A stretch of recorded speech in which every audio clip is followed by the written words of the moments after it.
Hello students, today we are going to learn the topic number system. The number system is a writing system used for expressing the numbers. A number is a mathematical object used to count, label and measure. Next, let's look at the types of numbers. There are two types of numbers. The first type is natural numbers. All counting numbers are called natural numbers. It is denoted by n. For example, n is equal to 1, 2, 3, 4. Natural numbers are represented on the number line as follows 1, 2, 3, 4, 5. The second type is whole numbers. The group of natural numbers including 0 is called whole numbers. It is denoted by W. All natural numbers are called whole numbers. For example, W is equal to 0, 1, 2, 3, 4. Whole numbers are represented on the number line as follows 0, 1, 2, 3, 4, 5. Now, let's talk about integers. The collection of all whole numbers and negatives of all natural numbers or counting numbers are called integers. They are denoted by SID or I. All whole numbers are integers, but all integers are not whole numbers. For example, z or I is equal to -3, -2, -1, 0, 1, 2, 3. Next, we have rational numbers. A number that can be represented in the form of p by q is called a rational number.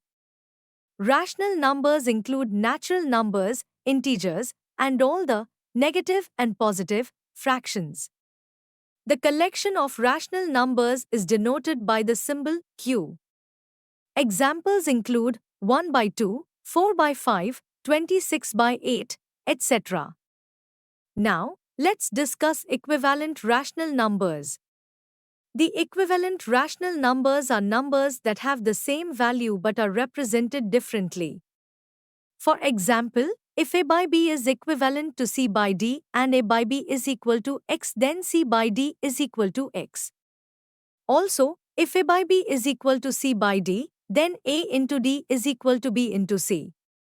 Next, we have irrational numbers. A number that cannot be written in the form of p by q, where p and q are integers and q is not equal to 0, is called an irrational number. We denote an irrational number by s. Examples include root 2, root 3, root 5, root 6, root 11, pi, 0.10110111101110, etc., are not rational numbers, so they are irrational numbers. Irrational numbers have endless non-repeating decimal digits and cannot be expressed as fractions. They exist on the number line, with an infinite amount between 0 and 1. Now, let's explore the properties of irrational numbers. These satisfy the commutative, associative, and distributive laws for addition and multiplication. The sum of two irrationals need not be irrational. The difference of two irrationals need not be irrational. The product of two irrationals need not be irrational. The quotient of two irrationals need not be irrational. However, the sum of rational and irrational is irrational. The difference of a rational number and an irrational number is irrational. The product of a rational and an irrational number is irrational. The quotient of a rational and an irrational number is irrational. Next, let's look at some special properties. Rational numbers can be terminating or repeating decimals. All terminating decimals are rational. All repeating decimals are rational. Irrational numbers are neither terminating nor repeating decimals. Square roots of prime numbers are irrational.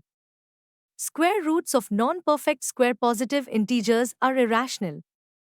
Cube roots of non-perfect cube positive integers are irrational. Now, let's dive into real numbers. The collection of all rational numbers and irrational numbers together make up a collection of real numbers. The collection of real numbers is denoted by R.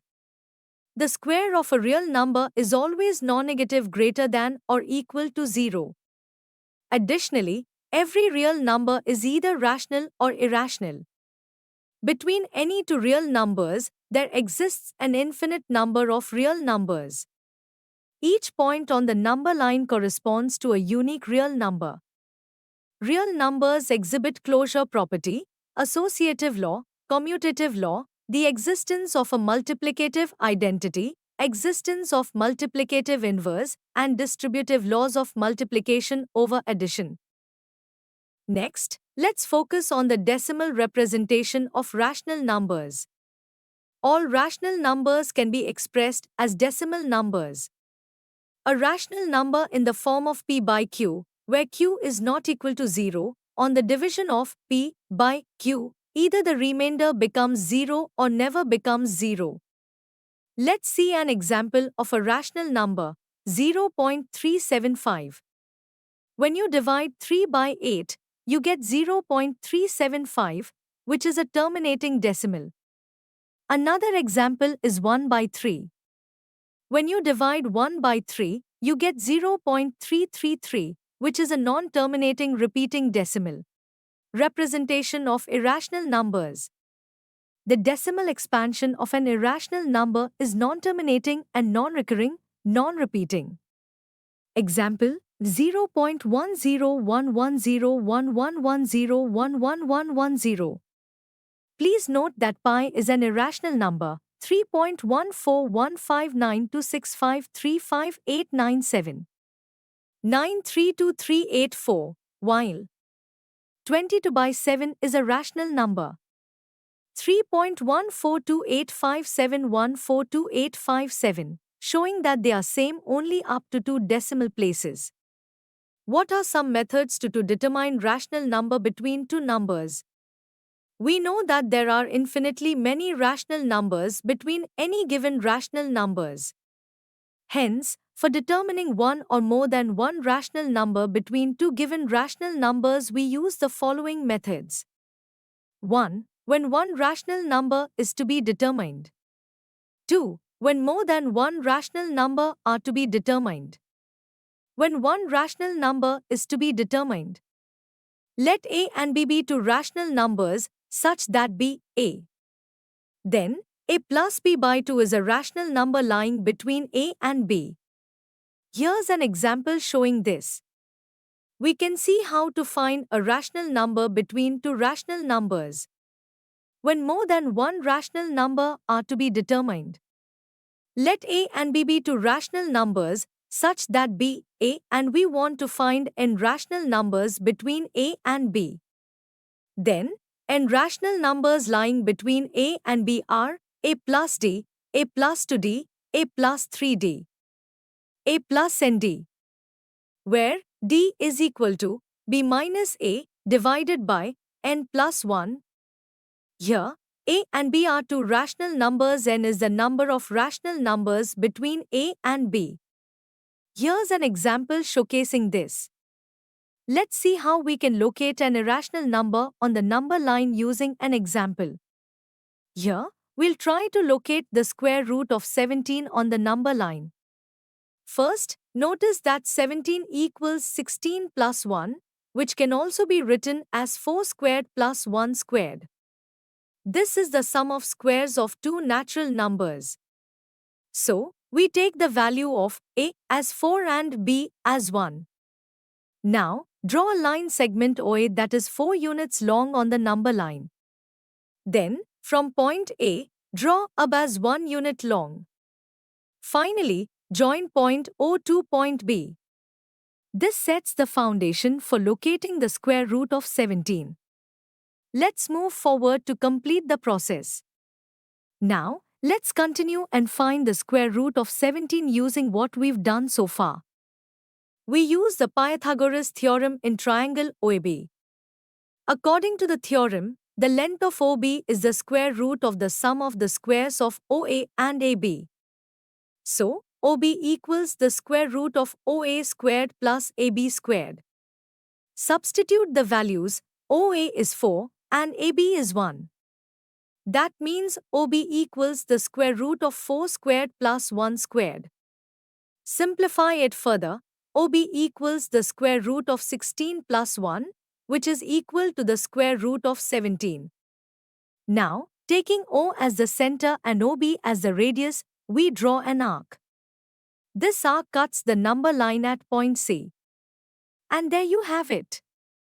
OC represents the square root of 17 on the number line. Now, let's learn about real numbers and their decimal expansion. When we talk about rational numbers, they are written in the form P over Q, where Q is not equal to 0. When we divide P by Q, two main cases can happen. Case 1, the remainder becomes 0 after a few steps. Case 2, the remainder never becomes 0, and we get repeating numbers in the decimal. Each situation has its own methods to deal with, and we'll explore them step by step. Let's dive deeper into these cases and understand them better. Now, let's talk about terminating decimal expansion. When we divide P by Q, if the remainder becomes 0 after a few steps, the decimal expansion stops or ends. This type of decimal expansion is called a terminating decimal expansion. For example, if we divide 5 by 8, we get 0.625. See how the division stops after a few steps. That's why it's called a terminating decimal expansion. Now, let's explore non-terminating repeating decimal expansion. When we divide P by Q, if the remainder never becomes 0 and a set of digits repeats periodically, the decimal expansion is called a non-terminating repeating decimal expansion. It is also known as a non-terminating recurring decimal expansion.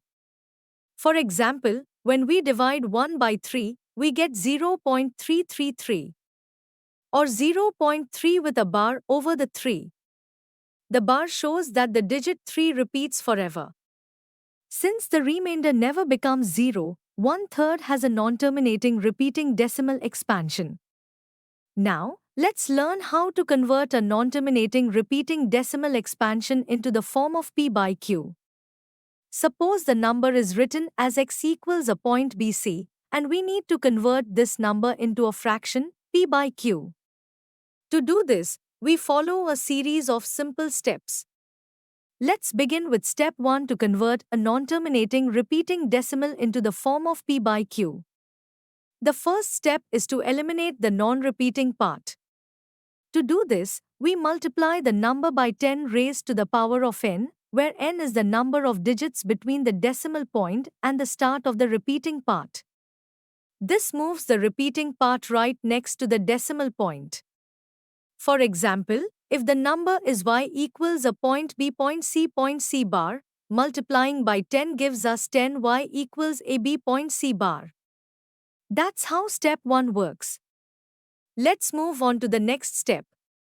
Now, let's move to step 2 of converting a non-terminating repeating decimal into the form of P by Q.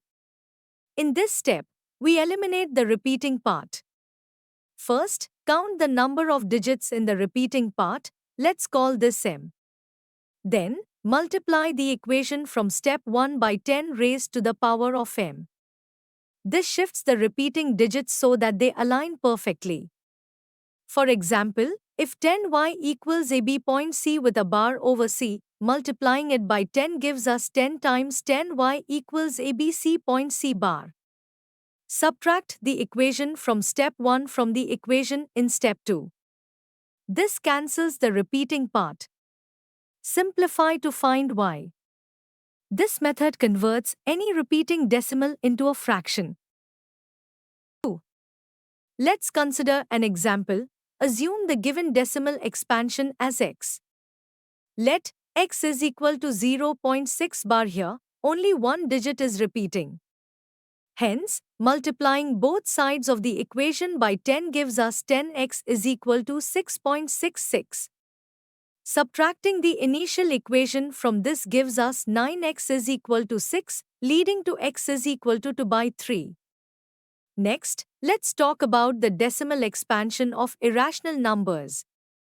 The decimal expansion of irrational numbers is non-terminating and non-recurring.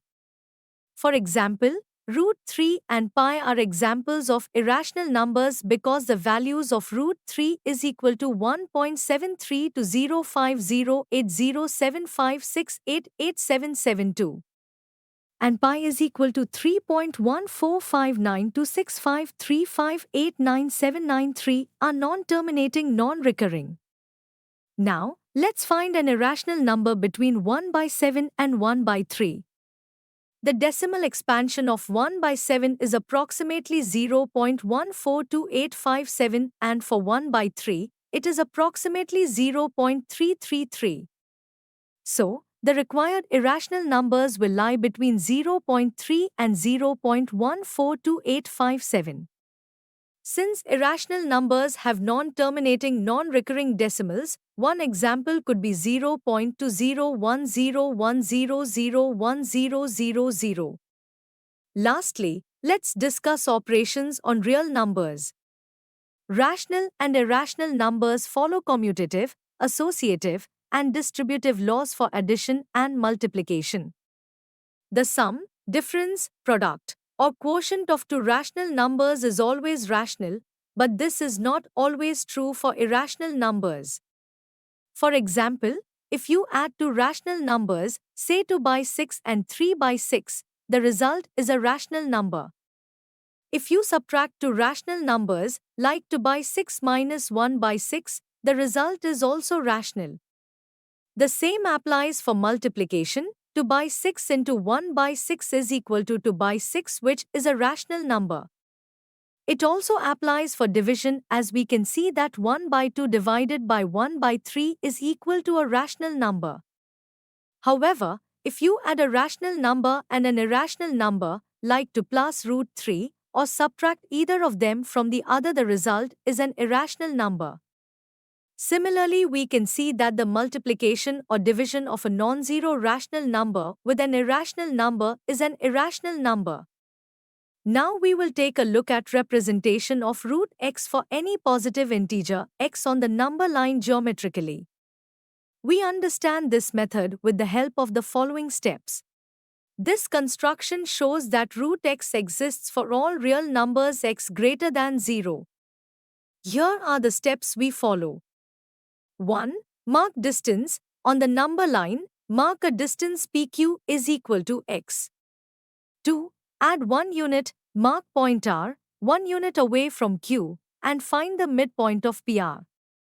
3. Draw semicircle. With the midpoint as the center, draw a semicircle using OP as a radius. 4. Perpendicular line. Draw a perpendicular from Q to semicircle to locate root x. 5. Number line setup. Consider QR as the new number line with Q as 0. 6. Mark root x. Use Q as the center and QS as the radius to mark root x on the number line. Here's an example. Let us find it for x is equal to 4.5, i.e., we find root 4.5. Firstly, draw a line segment AB is equal to 4.5 units and then extend it to C such that BC is equal to 1 unit. 2. Let O be the center of AC. Now draw the semicircle with center O and radius OA. 3. Let us draw BD from point B, perpendicular to AC, which intersects semicircle at point D. Hence, the distance BD represents root 4.5 is nearly 2.1 to 1 geometrically. Now take BC as a number line, draw an arc with center B and radius BD from point BD, meeting AC produced at E. So, point E represents 4.5 on the number line. Now we will list some identities which are related to square roots. You are familiar with these identities, which hold good for positive real numbers a and b. These are: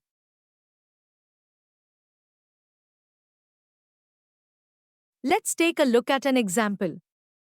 When a number has an irrational denominator, we need to convert it into a rational number. This process is called rationalization. it involves multiplying both the numerator and the denominator by a suitable number so that the denominator becomes a rational number. If the product of two rational numbers results in a rational number, then each number is called the rationalizing factor of the other. For example, if a and b are integers, then a plus root b and a minus root b are rationalizing factors of each other.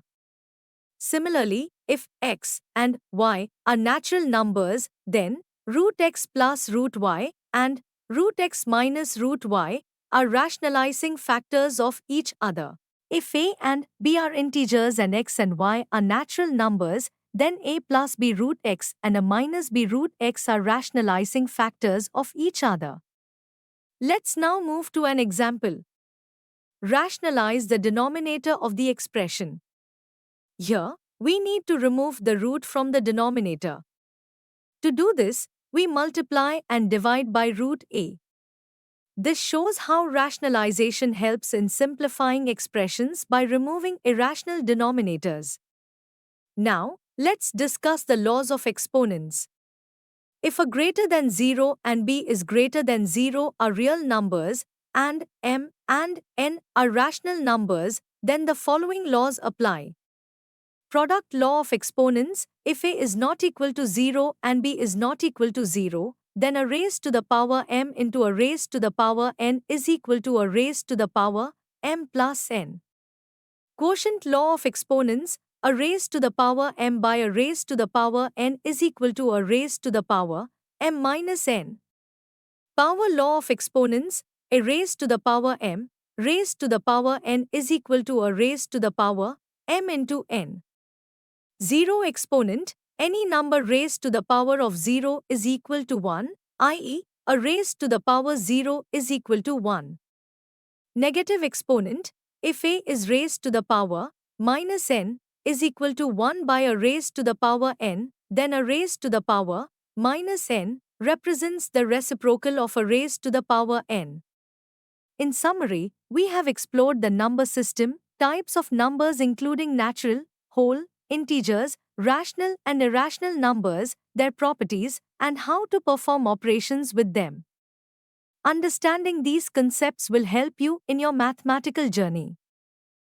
We hope that you have understood the topic.